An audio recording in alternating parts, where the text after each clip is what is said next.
ఉల్లిపాయలు, పచ్చిమిరపకాయలు కనిపిస్తున్నాయి. ఏంది వీడియో అనుకుంటున్నారు కదా! అవునండి. ఇంట్లో పెద్ద వంటలే చేస్తున్నామంట. దగ్గర దగ్గర ఒక 30 మందికి వంటలు చేస్తున్నాము. సో, ఎలా చేస్తున్నాము, ఏంటి అనేది ఈ వీడియో తీద్దామనుకుని చిన్న షార్ట్ చేశాననమాట. అంతే.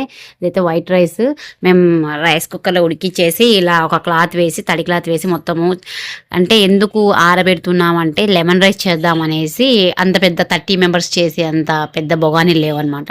సో, ప్లాస్టిక్‌ది టబ్ ఉంటే టబ్‌లో అంత రైస్ ఏసేసి నిమ్మరసం పిండేసి నిమ్మరసం అంతా వేసి బాగా గెంటెతో మొత్తం నిమ్మరసం కలిసేలాగా కలుపుతూ ఉన్నామనమాట. ఇలా కలిపేసి పక్కన పెట్టేసుకున్నాక ఒక సైడ్ వచ్చేసి మా అత్తగారు వచ్చేసి చిత్రాన్నానికి పోపు పెడుతుందనమాట. సో, అంతలోపలే మనం ఇక రెడీ చేసేసుకున్నాం. పోపు అంతా రెడీ అయిపోయింది. సో, చిత్రాన్నం మా అత్త చాలా బాగా చేస్తుంది. సూపర్ టేస్టీగా ఉంటుంది. ఎప్పుడైనా టైం ఉన్నప్పుడు మంచి టైం చూసేసి వీడియో అప్లోడ్ చేస్తాను అనమాట. చాలా అంటే చాలా టేస్టీగా చాలా యమ్మీగా చేస్తాను అనమాట. సో, మా ఇంట్లో అయితే చిత్రాన్నం ఇలా చేసేసారు. ఏమేమి ఐటమ్స్ చేశారు, ఎందుకు చేసాము ఏంటంటే పైన స్లాబ్ వేస్తున్నాం అనమాట. సో, అందుకోసం అనేసి స్లాబ్ వేసినప్పుడు భోజనం కంపల్సరీ పెట్టాలంట. సో, అది ఒక రూల్. అందుకోసం అనేసి మేము ఈ రైస్ ఐటమ్స్ అన్నీ చేసాము. ఏమేమి ఐటమ్స్ చేసామనేది ఈ వీడియోలో చూపిద్దాం అనుకున్నాం.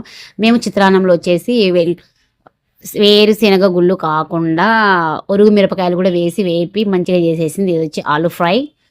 ఇక్కడ చెఫ్ వచ్చేసి మా ఆయన అనమాట.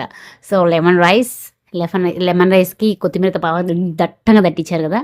ఇది వచ్చేసి సాంబార్లో ముల్లంగి, మునక్కాయలు, క్యారెట్, వంకాయలు అన్నీ వేసి యమ్మీగా చేసింది. చాలా బాగుండింది అనమాట సాంబార్. సో, పొగలు చూసా ఏమొస్తుందో భలే వేడిగా ఉంది.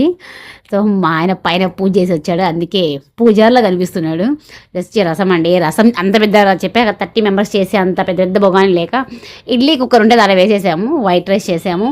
అలాగే వేడి వేడి అన్నంలోకి ఆవకాయ, అలాగే పెరుగు, ఫైనల్గా అయితే మిక్చర్ తెప్పించాం బయట నుంచి.